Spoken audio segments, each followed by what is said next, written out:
నాయన తండ్రి, నీకు వందనాలు సూత్రాలు ప్రభువా. నాయన ప్రతి పనిలో నువ్వు ముందుండి చేపిస్తున్నావని మేము నమ్ముచున్నాం తండ్రి. నీకు వందనాలు సూత్రాలు నాయన. తండ్రి, నువ్వు ఉంటే చాలయ్యా మా కన్న తండ్రి. నీకు వందనాలు సూత్రాలు నాయన. తండ్రి, ఎవరు ఏమి అని వచ్చినారో ప్రభువా, అది నువ్వు తీరుస్తావని మేము నమ్ముచున్నాం తండ్రి. నీకు వందనాలు సూత్రాలు తండ్రి. నాయన తండ్రి, తాగుబోతులు తిరుగుబోతులు నాయన వాళ్ళను కూడా మార్చు తండ్రి. నీకు వందనాలు సూత్రాలు తండ్రి. నాయన తండ్రి, బుద్ధి లేని వాళ్ళకి బుద్ధి జ్ఞానమే తండ్రి. నీకు వందనాలు సూత్రాలు నాయన. తండ్రి నాయన, మమ్మల్ని కూడా నాయన చీకట్ల నుండి నడిపించినందుకు, వెలుగులా ఉన్నందుకు మేము నీకు వందనాలు తండ్రి. నాయన శ్రీకాంత్ని కూడా నాయన నీ సన్నిధికి నడిపించయ్యా నా తండ్రి. నీకు వందనాలు సూత్రాలు నాయన. తండ్రి నాయన, నువ్వు తప్ప మాకు ఏ ఒకరు లేరయ్యా నాయన. నీకు వందనాలు సూత్రాలు తండ్రి. నాయన తండ్రి, నాయన నువ్వు నీ మేలులకి వందనాలు తండ్రి. నాయన పవనికి జీవం ఇచ్చినందుకు కూడా వందనాలు ప్రభువా. నీకు వందనాలు సూత్రాలు నాయన. తండ్రి నాయన, ఇక్కడ ఎందరో తండ్రి ఇండ్లు లేక కూడా నాయన ఆలోచిస్తున్నారు నాయన. తండ్రి, వాళ్ళకు కూడా ఇల్లు చేసే భాగ్యం చేయి తండ్రి. నీకు వందనాలు సూత్రాలు నాయన. తండ్రి, ఇక్కడ వచ్చిన బిడ్డ నాయన పేరు పేరున నెంబరేసుకో ప్రభువా.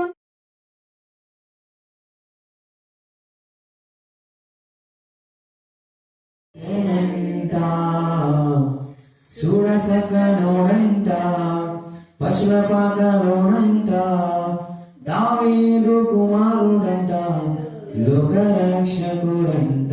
కనులారా, ఓహో కనులారా, ఆహా కనులారా చూద్దాము రండి బాలయేసుని. మనసారా కొనియాడసేరండి సిన్ని క్రీస్తుని. కనులారా చూద్దాము రండి బాలయేసుని. మనసారా కొనియాడసేరండి సిన్ని క్రీస్తుని. రాజులకు రాజంట, ప్రభువులకు ప్రభుంట, బెత్లెహేము పురములో పుట్టెనంట. చూడసకనోడంట, పశుల పాకలోనంట, దావీదు కుమారుడంట, లోకరక్షకుడంట. పాపమంత వాపునంట, దోషమంత మాపునంట, కరుణశీలుడాయేసు కనికరించే దేవుడంట. పాపమంత వాపునంట, దోషమంత మాపునంట, కరుణశీలుడాయేసు కనికరించే దేవుడంట. ఇమ్మానుయేలుగా తోడుండునంట సిన్ని యేసయ్యా. ఎన్నడూ విడువక ఎడబాయడంట మంచి యేసయ్యా. ఇమ్మానుయేలుగా తోడుండునంట సిన్ని యేసయ్యా. ఎన్నడూ విడువక ఎడబాయడంట మంచి యేసయ్యా. తీసుకుపోయిన అమౌంట్ 5,000 మాత్రమే తీసుకుపోయినాం. ఇక్కడ నా రసాలు 7,000, అంటే సిట్ క్యానింగ్కి 6,000 అయితే తగిలింది. దేవా తండ్రి నాయన, ఎందుకునైనా నాకు ఇంత ఆరోగ్యం ఏం బాగాలేదు, ఎంత 5,000 సిట్ క్యానింగ్కి ఎందుకు తీసుకోవాలని ఆలోచన పడింది. మాకొద్దు, ఒక మాత్రము కడుపు మాత్రమే తీయాలి, నా కడుపు నొప్పి ఉంది, అంత క్యానింగ్ నాకు వద్దు అనుకున్నా. దేవాలయకు వందనాలు. చిన్న క్యానింగ్ తెప్పించుకుంటే నీకు ఏది లేదు, ఇన్ఫెక్షన్ అయిందన్నారు. ఆడపోయినాక ఒక క్యానింగ్ తీసుకొని వచ్చినాము. మళ్ళా కొందరుండి వేరే వాళ్ళకి మేము 6 రిపోర్ట్ పెట్టినాము. నీకేం కాదు, ప్రైవేట్లో చూపించుకున్న అంత డబ్బు ఎందుకే వేస్ట్, పెద్ద ఆసుపత్రికి వెళ్ళన్నారు. నేను పెద్ద ఆసుపత్రికి వెళ్ళి అన్ని సెట్లు చేయించుకున్నా, అన్ని నార్మల్గా వచ్చాయి. ఏది కాదు, 15 రోజులు మందులు వాడి మళ్ళీ నీకు బాగా అవుతుంది అన్నారు. ప్రార్థించిన ఆత్మీయ తల్లికి వందనాలు. నా కోసం ప్రార్థించిన మీకు అందరికి వందనాలు. ఈ సినీ సాక్ష్యాన్ని దేవుడు దీవించుగాక. ఇంకా నా కోసం మా కుటుంబం కోసం ప్రార్థన చేయాలి. ఎందుకంటే మా అమ్మ వాళ్ళు కూడా నువ్వు బాగానే చర్చికి వెళ్తావు కానీ నీకే అంత చుట్టుకుంటుంది అన్నప్పుడు నా కూతురు కూడా ఏమంటది, ఎవరేమైనప్పటికమ్మా దేవుడే మమ్మల్ని చూసుకుంటారని నా కూతురు నాకు ధైర్యం చెప్తుంది. దేవుడు నీకు ఎప్పుడో పారి ఆశీర్వాదము అంటే దేవుడు నమ్మిన బిడ్డలకి ఎన్నో కష్టాలు వస్తాయి, కొన్ని రోజుల తర్వాత మనకి ఆశీర్వాదం వస్తుంది. నా కూతురు ఎంతో నాకు సమాధాన పరిచింది. ఈ సిని సాక్షిని దేవుడు దీవించుగాక. ఆమేన్ ఆమేన్.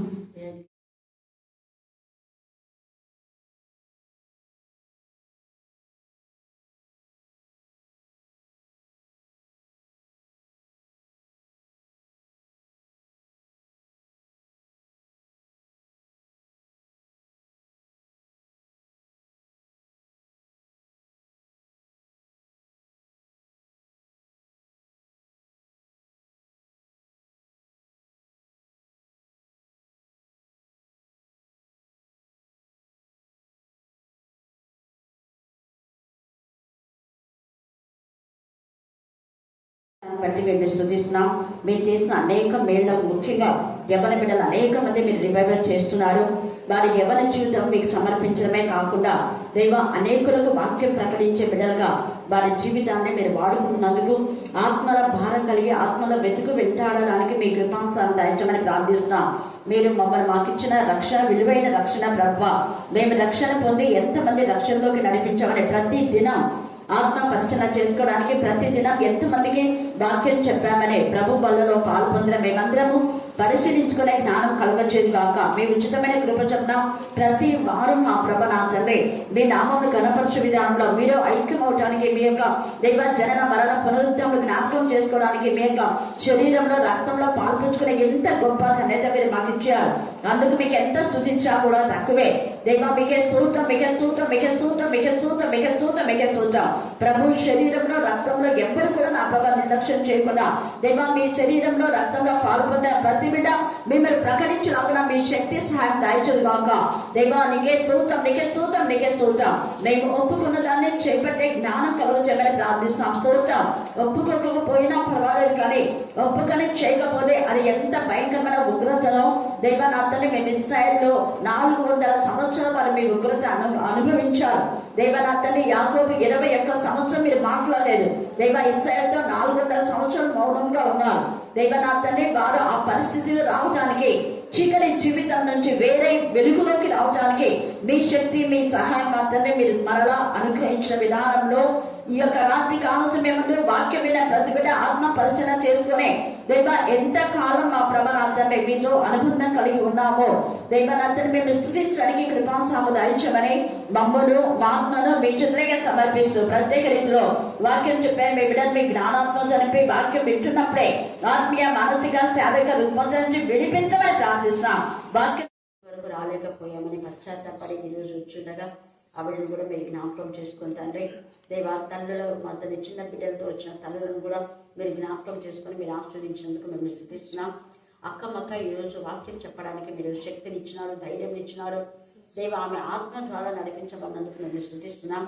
అక్క ఎంతమందికి అయితే నీ నామం తెలియజేస్తున్నాం వాళ్ళందరికీ మీరు రక్షణ కార్యం జరిగించమని ప్రార్థిస్తున్నాం. వారి హృదయాలతో మీరు మాట్లాడాలని ప్రార్థిస్తున్నాం.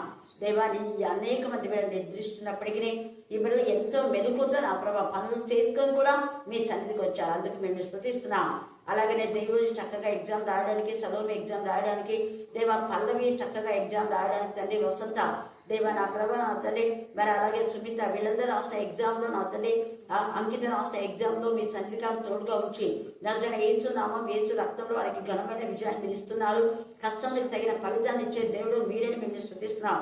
దేవ బిడ్డలు జ్ఞాపకం చేసుకొని కనికరించండి, కనికరించండి, కనికరించండి, కనికరించండి, కనికరించండి, కనికరించండి, కనికరించమని ప్రార్థిస్తున్నాం. దేవా మీ మహా కనికరాన్ని మేము కోరుతున్నాం. మా భక్తి మా శక్తి కాదు, బిడ్డలు ఎంతగానో సఫర్ అవుతున్నారేసా. నిరుద్యోగ సమస్య అనే వలయంలో ఎంతో మంది నా తండ్రి దేవ మానసికంగా కృంగిపోతున్నారు. వారి పని చేయాలని ఇష్టపడుతున్నారు, మీరు వారికి పనిని అనుగ్రహిస్తున్నారు. అందుకు మేము స్తుతిస్తున్నాం. ఇంతవరకు ఎంతో మంది బిడ్డలకు మీరు పని కల్పించేందుకు మేము స్తుతిస్తున్నాం. ఇక్కడ చేరిన బిడ్డలు కష్టార్జితం దీవించిన దేవా మీకే స్తోత్రం. దేవ యొక్క డిసెంబర్ మాసం అంతంలో మేము ఉంటున్నాం. బిడ్డలకు ప్రతి బలహీనత ఏతంలో కొట్టివేసిన దేవ స్తోత్రం. అప్పులు ఆర్థిక సమస్య లయపరిచిన దేవ స్తోత్రం. దేవ సంతోషమైన మీ రక్తమును ప్రోక్షించిన తండ్రి మీరు ఇచ్చే స్వస్థం బట్టి మీకే స్తోత్రం. స్వస్థపరచు యెహోవా మీవనే మీరు రుచిపరుచుకున్న దేవా మీకే స్తోత్రం, మీకే స్తోత్రం, మీకే స్తోత్రం, మీకే స్తోత్రం. ఈ వారమంతట్లో అనేక ప్రాంతంలో మీరు నన్ను వాడుకున్న దేవా మీకు వేణులుగా వందాలు స్తుతులు స్తోత్రం చెల్లిస్తున్నాం. ఇంకా మేము ఎన్ని గృహాలు దర్శించాలో దర్శించడానికి మార్గం సరళం చేయమని ప్రార్థిస్తున్నాం. నేను వెళ్ళే ప్రతి చోటికి మాకంటే ముందుగా సంతతి ఏది చెప్పాలి, మళ్ళీ చెప్పాలా? ఈ సాదోకు సంతతి అనే వాళ్ళు ఎవరు అంటే ఇశ్రాయేలు 12 గోత్రాల్లో లేవీలు. లేవీలలో కహాతీలు, తర్వాత సాదోకు, తర్వాత గెర్షోను. ఈ ముగ్గురు కూడా లేవీలకు సంబంధించిన వాళ్ళే. కానీ ఈ ముగ్గురు లేవీలకు సంబంధిస్తే దేవుడు మాత్రం ఎక్కువగా సాదోకు సంతతిని ఇష్టపడ్డాడు. అందుకే సాదోకు సంతతి గురించి ఒక ప్రవచనం యెహెజ్కేలు ప్రవచిస్తున్నాడు. సేమ్ ఇదే ప్రవచనాన్ని కొత్త నిబంధనలో దేవుడు నెరవేర్చాడు. ప్రవక్తలు ముందుగానే నెరవేర్చినటువంటి ఆ ప్రవచనాలను నెరవేర్చేవాడుగా ఉంటాడు. ఆయన ప్రవచనం చెప్పడమే కాదు, ఖచ్చితంగా ప్రవచనాన్ని నెరవేర్చే దేవుడుగా ఉన్నాడు. అలాగనే వాగ్దానం ఇవ్వడమే కాదు, వాగ్దానం నెరవేర్చే దేవుడు మన దేవుడు. మనం ఈ యొక్క సంవత్సరంలో జనవరి మాసంలో మరి వాగ్దానం తీసుకున్నాం. ఎంతమంది జీవితాల్లో వాగ్దానం నెరవేరిందో మరి నాకు తెలీదు, కానీ నాకు మాత్రం ప్రతి వాగ్దానం దేవుడు నెరవేరుస్తాడు. అది కూడా సంవత్సరం లోపల అని కొన్ని ఉంటాయి, సంవత్సరం తర్వాత ఇంకా కొన్ని నెరవేరుతాయి. హల్లెలూయా. కొన్ని వాగ్దానాలు ఆ మొదటి నెలలోనే నెరవేరుతాయి. కాబట్టి ఇక్కడ ఈ సాదోకు సంతతికి దేవుడికి చాలా ఇష్టమైపోయినటువంటి వీళ్ళ గురించి 15వ వచనం చదవండి.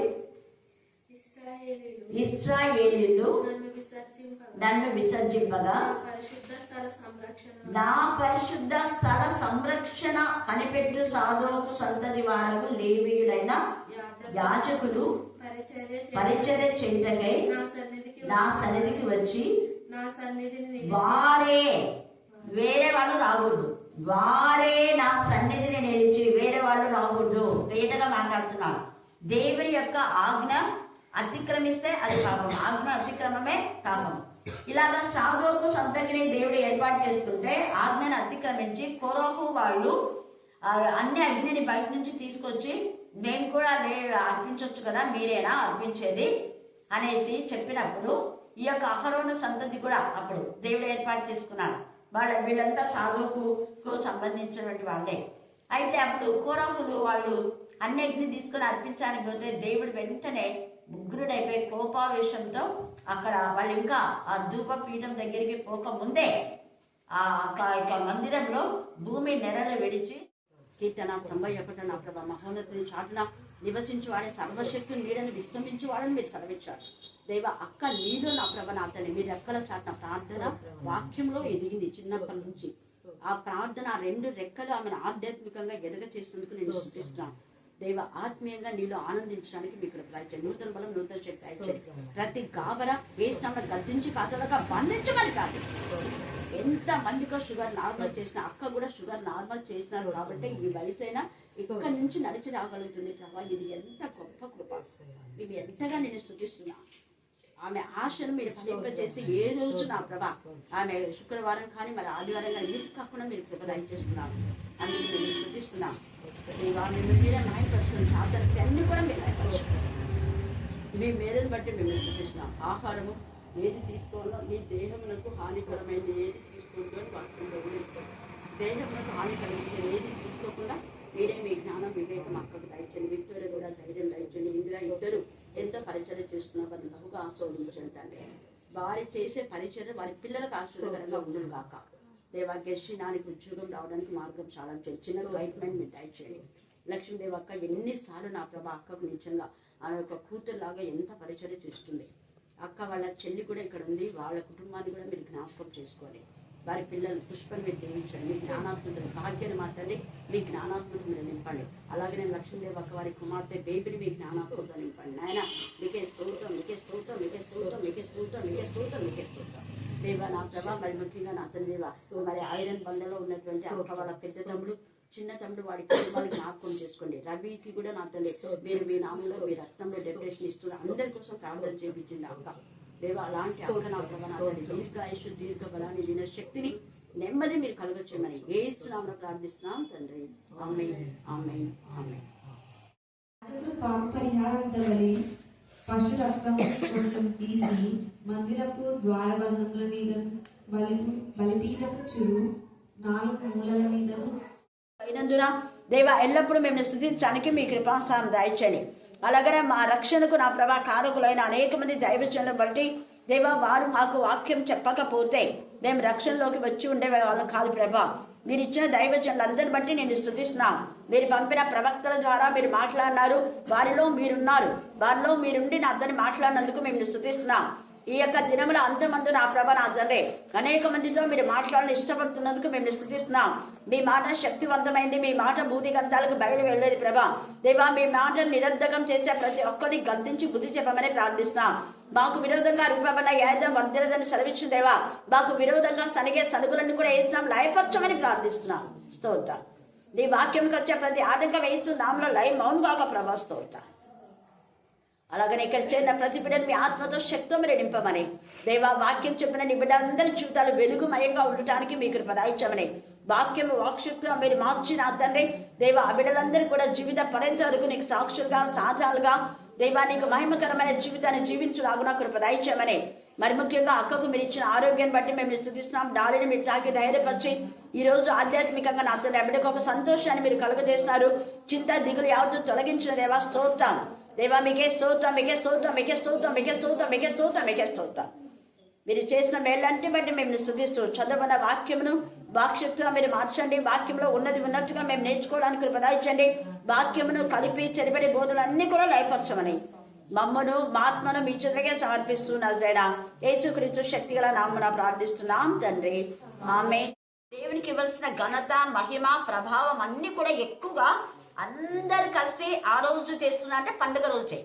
మిగతా దినాల్లో కొంతమంది వస్తారు, కొందరు రారు కదా.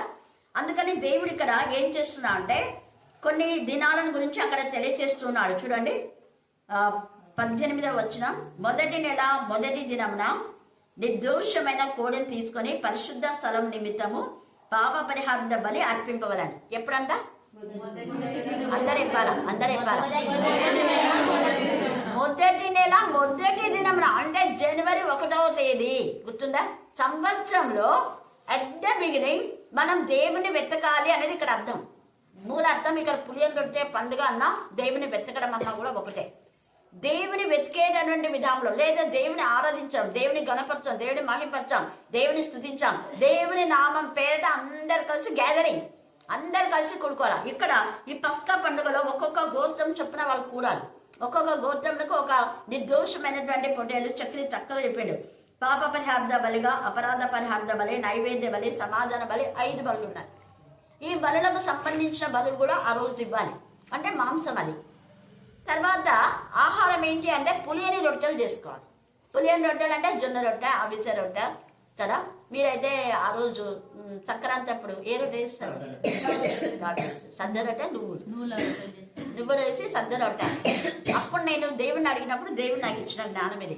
కొన్ని సంవత్సరాల క్రితం, ఒక 40 సంవత్సరాల క్రితం దేవుడు మాట్లాడిన మాటలు ఇంకా కొంతమంది విన్నారు, ఇప్పుడు మీరు వింటున్నారు. ఇక్కడ దేవుడు అక్కడ టైం మెన్షన్ చేసినాడు దేవుడు ప్రత్యేకంగా. వేరే రోజున ఈ పండుగ ఆచరిస్తే ఆచారం అవుతుందా?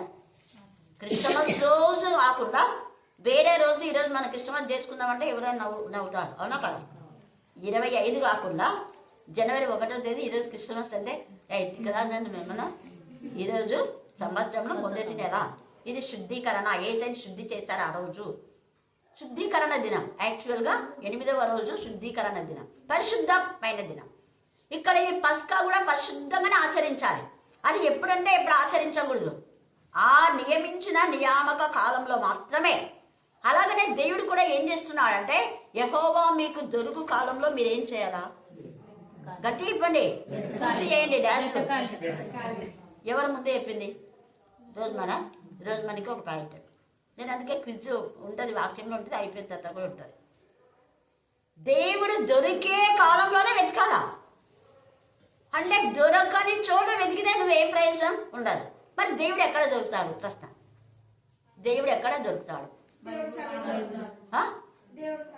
దేవుని సన్ని. దేవుని సన్ని అంటే ఎక్కడుంది? అది అర్థమైందా? ఇప్పుడు ఇప్పుడు కరెక్ట్గా వచ్చినారు మీరు. చాలా మంది ఏం చేస్తారంటే వాళ్ళ దగ్గరికి ఎందుకు పోతారు, వీళ్ళ దగ్గర. నేను టీవీలో కూడా వింటుంటాను, మీరు ఎవరెవరి దగ్గరికి పోయి ఎందుకు ప్రార్థన చేయించుకుంటారు? నీకు నమ్మకం లేదా, విశ్వాసం లేదా? దేవుడి దగ్గరికి రండి అంటుంటారు. మరి దేవుడు ఎక్కడ ఉన్నారని వస్తారు వాళ్ళు? చెప్పండి. దేవుడి దగ్గరికి రండి అంటాడు. దేవుడు ఎక్కడుంటాడు? మరి హృదయం అంటే మనిషి దగ్గరికి రావద్దా? అవునా కదా? ఎవరు కొందరిని ఏర్పాటు చేసుకుంటారు, వాళ్ళలో దేవుడు ఉంటాడు. వాళ్ళ దగ్గరికి మనం రావాలి. దేవుని ప్రణాళిక అద్దె మిగిలినాయి. ఆది కాండంలో నుంచి కూడా దేవునితో సహవాసం చేసే వాళ్ళలో దేవుడు ఉంటాడు. దేవుడు ఎక్కడంటే ఎక్కడ పోయి దేవుడా దేవుడా అంటే దేవుడు నీకు ప్రత్యక్షంగా నీతో మాట్లాడాలి. దేవుడు అదే పనిగా తనకు ప్రతినిధులుగా మధ్యవర్తులుగా నియమించుకున్నాడు. ఆ తర్వాతనే యేసయ్య వచ్చాడు. యేసయ్య కూడా ఆయన మధ్యవర్తిగా ఉన్నా కూడా మళ్ళీ మనుషుల ద్వారానే ఆయన మాట్లాడతాడు. మనుషులు అంటే శిష్యుల ద్వారా, అవునా కదా? మొదట అబ్రహాంతో దేవుడు మాట్లాడినాడు. అబ్రహాం కూడా ప్రవక్తనే. అబ్రహాము ద్వారా మాట్లాడిన దేవుడు అబ్రహాం నుంచి కొంతమందిని గద్దించాడు, బుద్ధి చెప్పాడు. దేవుడు గద్దించాలా? అబ్రహాం నుంచే బ్లెస్సింగ్స్ వచ్చినాయి, దేవుడి నుంచి రాలా. అంటే ఎందుకు చెప్తున్నా నేను? అబ్రహాంలో ఎవరున్నాడు? దీనికి ఉదాహరణ ఆది కాలంలోనే ఉంది. చాలా మంది ఈ మధ్య తప్పుడు బోధలు చేస్తున్నా నేను వింటున్నా. అక్కడ అబీమెలకు మనం ఆది కాండం 21లో చూస్తే, అబీమెలకు కలలో దేవుడు ప్రత్యక్షమై నువ్వు చేసిన తప్పు పని నువ్వు మరలా శారాను ఆయనకు అప్పగించు అంటాడు. అంత మాట్లాడిన దేవుడు నువ్వు అప్పగించిన తర్వాత నీ పాపం క్షమించబడి నీ గర్భఫలం మీ వాళ్ళందరి గర్భాలు మూసేస్తున్నా నేను తెలుస్తానులే అన్నాడా? అబ్రహాం ఎక్కడికి రావాలా? మళ్ళీ అబ్రహాం దేవుడే ఏమైనా? దేవునికి ప్రతినిధి. అర్థమైందా? ఇది గుర్తుపెట్టుకో. అబ్రహాము దేవుడికి ప్రతినిధి అంటే దేవునంతటి వాడు అని అర్థం. దేవుడు కూడా ఆలోచన ఏంటి? నా అంతటి వారుగా మీకు చేయాలని ఆదాము అవ్వలను తన స్వరూపమందు తన పోలిక చొప్పున ధరలను చేయదమన్నారు. తన స్వరూపం అంటే దేవుని స్వరూపం మనకి ఇచ్చినాడు. మనం దేవుని పిల్లలుగా దేవుని యొక్క స్వారూప్యంలోకి రావాలంటే దేవుని ఉద్దేశం. కానీ మానవుడు తప్పు బోధలు కల్పించడం ద్వారా మరలా ఆయన శిల వేస్తున్నాం. వాళ్ళ దగ్గరికి ఎందుకు పోవాలా, వీళ్ళ దగ్గరికి ఎందుకు పోవాలా, ఆమెను ఆత్మీయ తల్లి ఎందుకు అనాలా? దేవుడే కదా తల్లి. దేవుడు తల్లే, దేవుడు తండ్రే, ఎవరు కాదంటారు. కానీ దేవుడు తల్లి తండ్రైనా మీ అమ్మ నాన్న తల్లి తండ్రి అంటారా? అనరా? తోసేస్తారా ఏమైనా?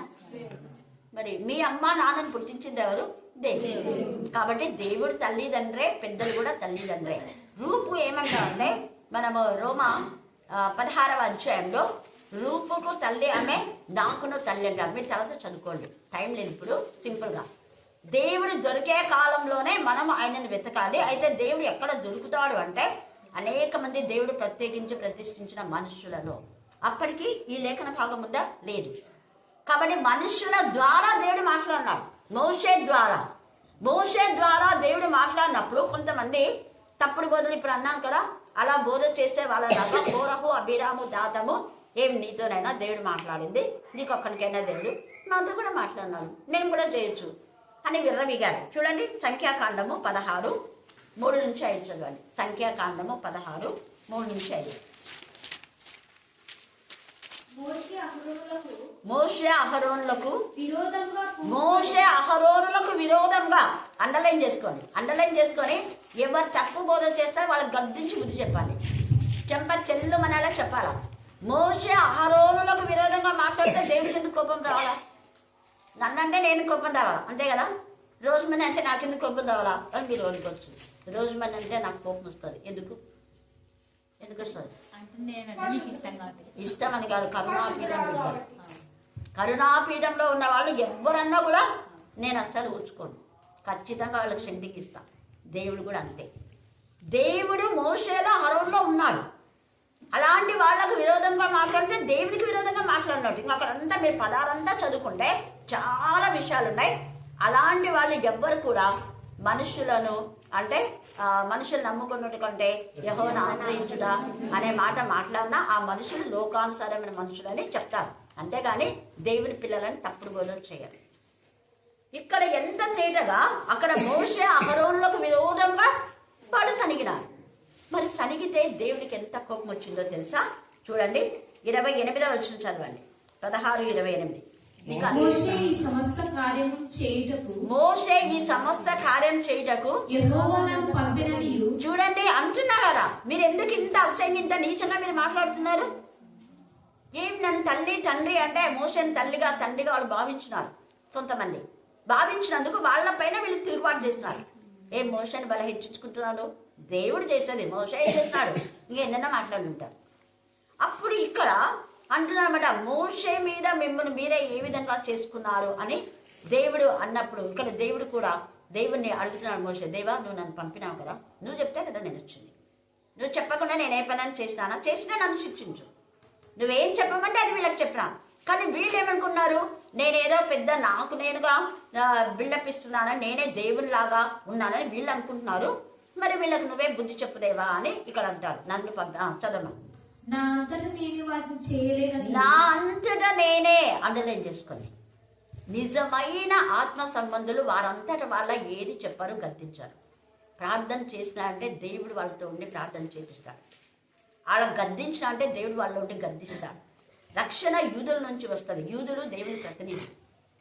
తర్వాత విశ్వాసి ద్వారా ఒకరి నుంచి ఒకరికి దేవుడి లాగా కనెక్షన్ ఇస్తున్నాడు. తర్వాత చదువు. దీని వలన మీరు తెలుసుకుంటారు. దీని వలన అంటే అక్కడంతా ఏం జరుగుతుంది? కోరహ, అభిరాము, దాతాము అన్ని అగ్ని తీసుకొస్తే వెంటనే అక్కడ మధ్యన అంతా కూడా దేవా నన్ను రుచిపచ్చు, నేను పంపానని అన్న వెంటనే, మాటలు ముగించిన వెంటనే అక్కడున్న భూమి నెరలు విడిచి వాళ్ళందరినీ ఏం చేస్తుంది? చంపేస్తుంది. తర్వాత చదువుకోండి, మీరు టైం లేదు కాబట్టి చెప్తున్నా.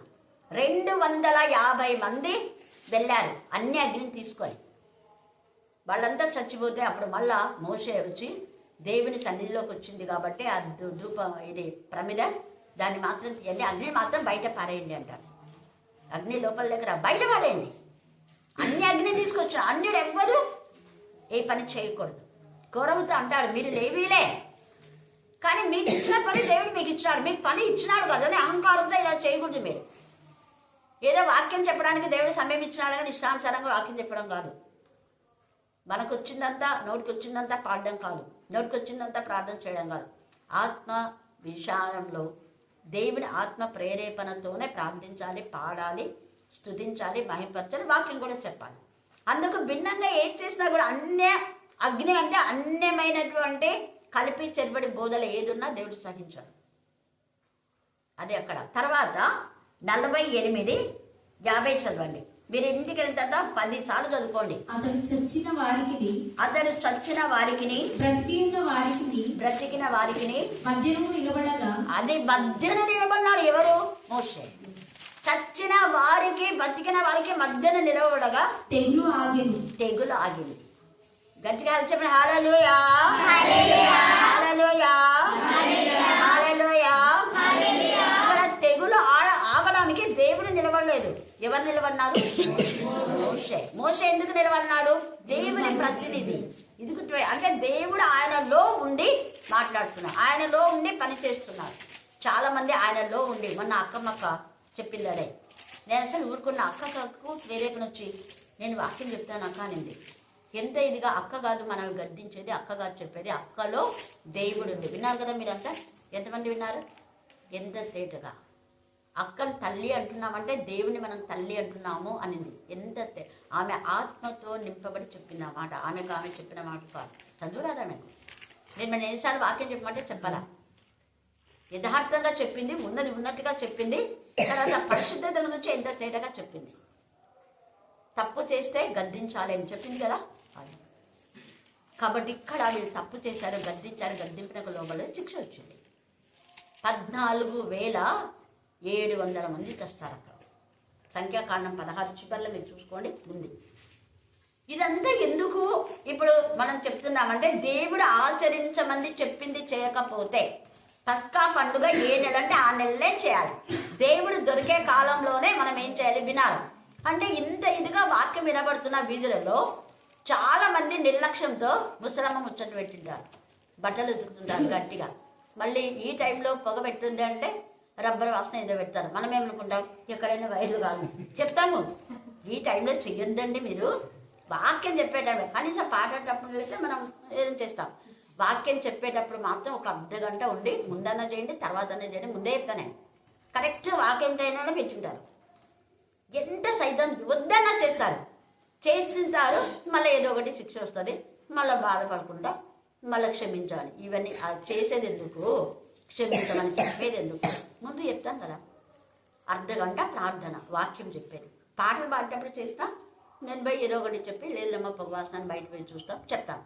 వాక్యంకి ఎప్పుడు ఆటంకం చేయకూడదు. ఎవరైనా దేవుడు దహించాలని గుర్తుపెట్టుకోండి. వాక్యంకి ఏది కలపకూడదు, ఏది తీసేయకూడదు. తర్వాత మనం చూస్తే అందుకనే మొదటి నెల అంటే ఆ నెలలోనే చేయాలి, వేరే నెల చేయకూడదు. నిర్దోషమైనదంటే నిర్దోషమైనదే చేయాలి. పరిశుద్ధ స్థలం నిమిత్తం అంటే పరిశుద్ధ స్థలంలోనే చేయాలి, ఎక్కడంటే అక్కడ చేయకూడదు. ఇంకడంతా చాలా ఉన్నాయి. తర్వాత ఒక్కొక్క రాయిని అంటే మలచినటువంటి రాళ్ళను కూడా తీసుకొని వచ్చి చేయడం, ఇంకా చాలా చాలా ఉన్నాయి మందిరాన్ని కట్టడానికి. ఆ మందిరం ఏ నెల కట్టేది కూడా ఉంది. తర్వాత 7 దినములు దాన్ని ఆచరింపాలని ఇవన్నీ ఉన్నాయి.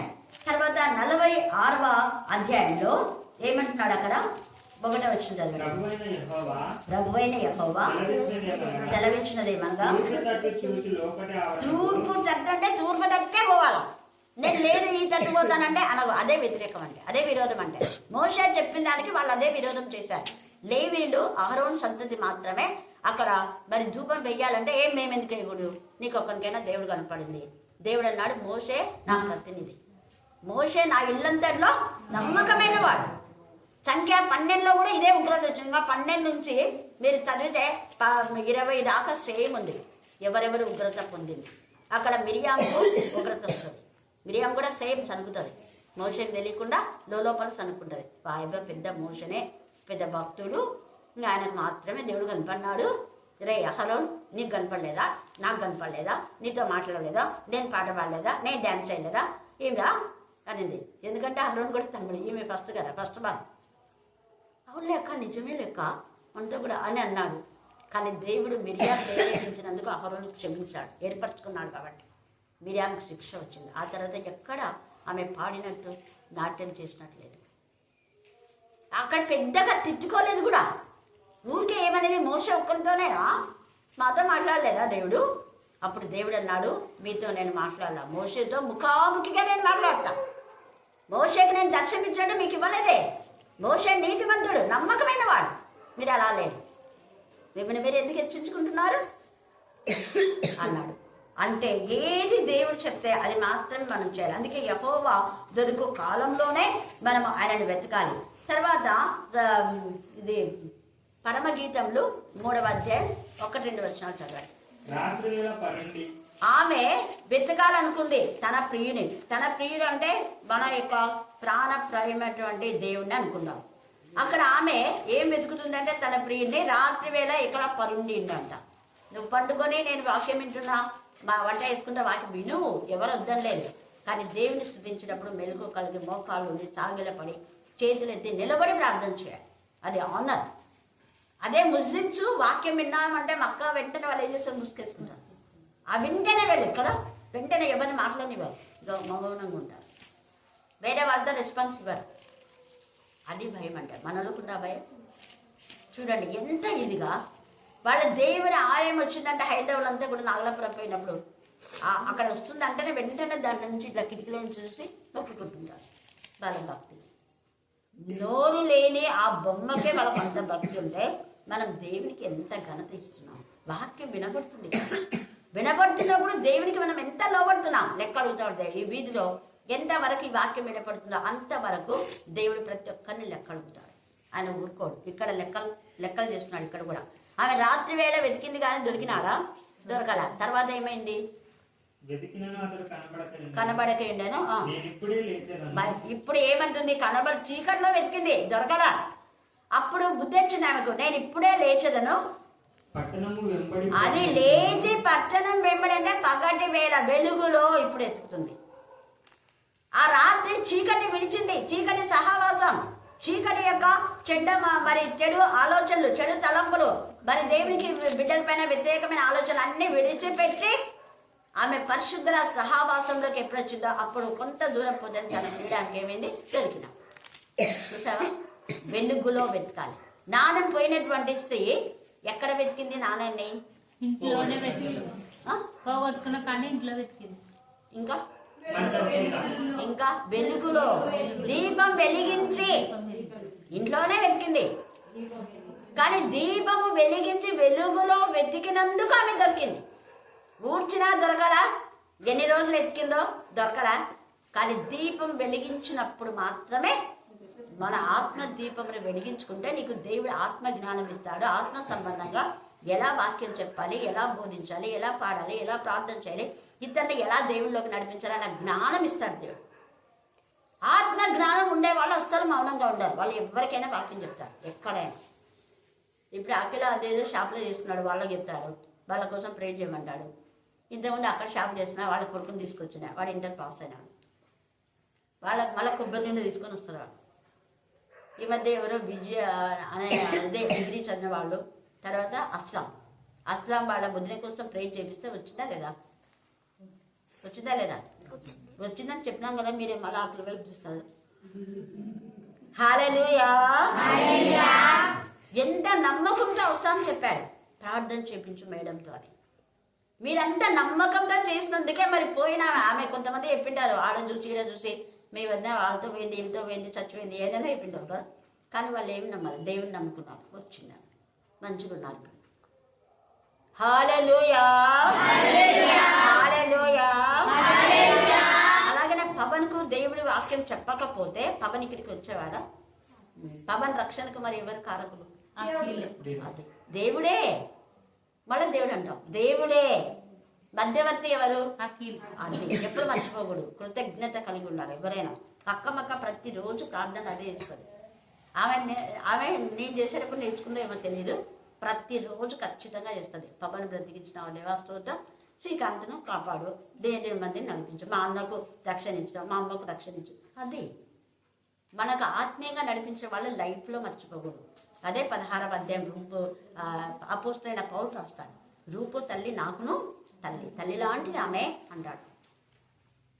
అలాగా దేవుడు మోషేని పంపించినప్పుడు మోషేని ఎదిరించకూడదు. మోషే తర్వాత యెహోషువను ఏర్పాటు, యెహోషువను ఎదిరించిన వాళ్ళు కూడా శిక్ష వచ్చింది. ఆ యెహోషువ తర్వాత మరి ఏలి ఉన్నాడు. ఏలి అంతగా బ్లెస్సెడ్ కాలేదు. తర్వాత ఏలియా తర్వాత మళ్ళీ ఎలీషా. దేవుడిని ఏర్పాటు చేస్తున్నాడు. ఇలా మనుషులనే పంపాడు. కానీ ఆ మనుషులు ఎవరున్నారు? దేవుడు మనుషుల ద్వారా వెళ్తాడు. అక్కడ ఆదాము అవ్వలను నా స్వరూపం ముందు నా పోలిక చొప్పున నరులను చేయదమని ఎందుకు చేసిన అంటే వాళ్ళ ద్వారా అనేక ఆత్మలను సంపాదించాలనే ఉద్దేశంతో. డైరెక్ట్గా రోజు ఆదాము చేసినట్టు మనం చేయొచ్చు, చేసినాడా? చేయలేదా? కానీ ఆదాముని ఎముకతో చేసినట్టుగా ప్రతి గర్భంలో దేవుడు ఎముక వేస్తేనే మనం అందరం వచ్చాం. మనమంతా దేవుని ద్వారా. అందుకే గర్భఫలం యెహోవా ఇచ్చు బహుమానం. గర్భఫలం యెహోవా ఇచ్చు బహుమానమే. ఆ బహుమానము దేవుడు ఎవరిలో ఉంచాడు? తల్లి గర్భంలో. అందుకే కనెను వచ్చింది. కానీ యేసు ప్రభు మాత్రం పుట్టెను. ఆయన కనెను అనలేదు, పుట్టెను, ఉద్భవించను. అందుకే దేవుడు దొరుకు కాలం అంటే వాక్యం వినపడుతున్నప్పుడే మన వాక్యాన్ని సమకూర్చుకోవాలి. సోమరి చీమల ఎద్దకు పో అంటే ఆ యొక్క పాముల వల్ల వివేకులై ఉండే అంటారే కానీ దాని వివరణ చెప్పలేదు చాలా మంది. ఎందుకన్నాడు పాముల వల్ల వివేకం అంటే, చీమలు పెట్టిన పుట్టలు పాములకు 20 ఎట్లు విశ్వదాభిరామ వినురా కదా. అంటే చీమలు పుట్టలు పెడతాయి, పాము పుట్టలు పెట్టుకుంటారే మనం. కానీ మనం ఏమన్నా దాన్ని చీమల పుట్ట వెళ్తామో పాము పుట్ట వెళ్తాం. చూస్తున్నారా? పెట్టేదేమో చీమలు, కానీ పేరేమో ఎవరికి వచ్చింది? పాము చేయాలా మట్టితో తీసుకొచ్చి. అది మట్టికి మందైపోతే మట్టికి తింటామన్నాడు. దానికి వివేకం అంటే అదే. అది వివేకంతో చీమలు పెట్టిన పుట్టల్లో రంధ్రాలు తీసుకొని అది లోపల ఉంటుంది అన్నమాట. లోపల ఉండి గుడ్లు పెట్టుకొని అది ఉత్పత్తి అది చేసుకుంటాయి. ఈ చీమలు ఒక పక్క ఉంటాయి. దానికి కొంచెం నాకు కాటు తగిలిందంటే రక్తం అంతా పీల్చేసి చచ్చిపోతాయి. కొంచెం గాయమైనా కూడా చీమలు మొత్తం స్మాష్ చేసేస్తాయి. అది వివేకం అంటే. అంటే చీమలు కూడా ఉన్నాయి, వాటికి ఉపయోగం పుట్టలు. వాటి ఆహారాన్ని అవి కూర్చుకుంటున్నాయి. వర్షం వచ్చినా కూడా ఏం కాకుండానే ఆ పుట్టలు పెట్టుకొని ఉంటాయి. లోపల ఆహారంతో ఉండి అవి బాగా జీవిస్తుంటాయి. వాటి యొక్క మరి క్రమాన్ని వాటి పాటిస్తుంటాయి. అయితే అదే పుట్టనే జ్ఞానంతో ఈ పాము ఏం చేస్తుంది అంటే చీమలకి ఏమి హాని చేయటంలా, వాటిని ఇది కూడా ఉపయోగించుకుని మనం కూడా జ్ఞానంతో ఇతరులకు హాని చేయకుండా ఇతరుల యొక్క మేలులు మనం కూడా పొందుకోవచ్చు అనేది దానికి అర్థం. అది వివేకం అంటే. ఆ మాట చెప్పకుండా పాముల వల్లే వివేకులు అని చెప్తారే కానీ మరి పాములను తెల్లని ఎత్తిపెట్టుకునే శక్తి దేవుడు ఇచ్చిన అంటే మళ్ళీ అది చెప్పారు. ఎందుకంటే వాళ్ళు విష సర్పాలు కదా, వాళ్ళు సర్పాలు కాబట్టి సర్పాల గురించి చెప్పారు. హల్లెలూయా, హల్లెలూయా. కాబట్టి ఈ సమయమందు వెలుగులో మనం వెతికితే దేవుడు మనకు దొరుకుతాడు. ఆ వెతికే విషయంలో ఈమె చీకటిని వదిలేసింది, విశ్వాసంతో వెతికింది. విధేయత అంటే పరుండి ఉన్న ఆమె లేచింది, విధేయతగా వెతికింది. విశ్వాసంలో, విధేయతలో, వినయంలో తగ్గించుకొని, ఒకవేళ ఈమె మహారాణి ఉండొచ్చు అందుకే పండుకొని, కానీ తగ్గించుకొని బయటకు వచ్చింది. అందుకే తన యొక్క ప్రాణప్రియుని కల్పన లేదా దేవుని యొక్క ప్రసన్నత. అలాగా సురేఫ్ అనే స్త్రీ కూడా తన ఇంటిలో నుంచి ఆమె వచ్చింది, యేసయ్య దగ్గరికి వచ్చింది, వెలుగు దగ్గరికి. తన కుమార్తె మరణం నుంచి జీవంలోకి వచ్చింది. దేవుడు దొరికే కాలంలోనే, సమయం ఉన్నప్పుడే మన జీవితాలు మనం సరి చేసుకోవాలా. ఈ పండుగలకు టైం పెట్టింది అందుకే విశ్రాంతి దినమున పరిశుద్ధ దినంగా మీరు ఆచరించాలి అనేది కూడా ఇక్కడ ఉంది. విశ్రాంతి దినములను, అమావాస్య దినములను తీయబడి ఉండవలను. ఆ టైంలో మందిరాలు ఓపెన్ చేసి ఉండాలి. ఉదయం నుంచి సాయంత్రం వరకు అవి మోయకూడదు. ఇంకా చాలా ఉన్నాయి. తర్వాత 2వ దినవృత్తాంతం 7:14 కూడా జనులు తాము తగ్గించుకొని తమ ప్రవర్తన సరి చేసుకొని నన్ను వెతికితే దేశంలో స్వస్థపరుస్తా అంటారు. చూసారా? కానీ ప్రార్థన చేయవలసింది ఎవరు? మనం. దేవుడు ప్రార్థన విని కార్యం జరిగిస్తాడు. పరిశుద్ధుల ప్రార్థన, దేవుడు నీతివంతుల ప్రార్థన బహు బలం కలదై అది శక్తివంతమై దేవుడికి మహిమకరంగా. ఏలియా ప్రార్థించగా ఉంది. దేవుడు ప్రార్థించగా ఉందా? ఏలియా ఎందుకు రాస్తున్నాడు? దేవుడు కావాలని ఏలియాను గణపరచడానికి, ఏలియాని హెచ్చించడానికి. ఎందుకు? ఏలియా దేవుని హెచ్చించడానికి, దేవుని గణపరచడానికి. మోషే ప్రార్థన, ఏలియా ప్రార్థన, తర్వాత ఇంకా సుంకరి ప్రార్థన, దావీదు ప్రార్థన. 57లో దావీదు ప్రార్థన ఉంది. గుహలో దావీదు చేసిన ప్రార్థన, ఆక్రోధన, పరిచయని ప్రార్థన, ఇలాగ చాలా ఉన్నాయి. కాబట్టి మనము విశ్వాసంతో, విధేయతతో, వినయంతో, నిరీక్షణతో, స్తుతితో మనం వెతకాలి దేవుని. మొదటి తెస్సలోనికైలు 5-16-18 వరకు చదివితే అక్కడ తేటగా రాయబడింది. కాబట్టి ఇంకా ఉన్నది. ఆయన దొరికేటప్పుడే మనం వెతికితే దేవుడు అనేక విధాలుగా మనకు తన యొక్క ప్రసన్నతను కృపరింపజేసి మన జీవితాన్ని స్థిరపరిచి, బలపరిచి, దేవునికి ఇంపైన శ్వాసంగా ఉండే బ్లెస్సింగ్స్ పొందుకుంటాం. లేదంటే విరోధంగా చేస్తే ఇదిగో ఇక్కడ వీళ్ళ అయిన విధానంలో విరోధం వద్దు. దేవునికి కానీ దేవుని పిల్లలు కానీ విరోధమైన విధానంలో మనం ఎప్పుడు చేయకూడదు. దేవుడు లేఖన భాగం దీవించి ఆశీర్వదించుగాక. ఆమేన్, ఆమేన్, ఆమేన్.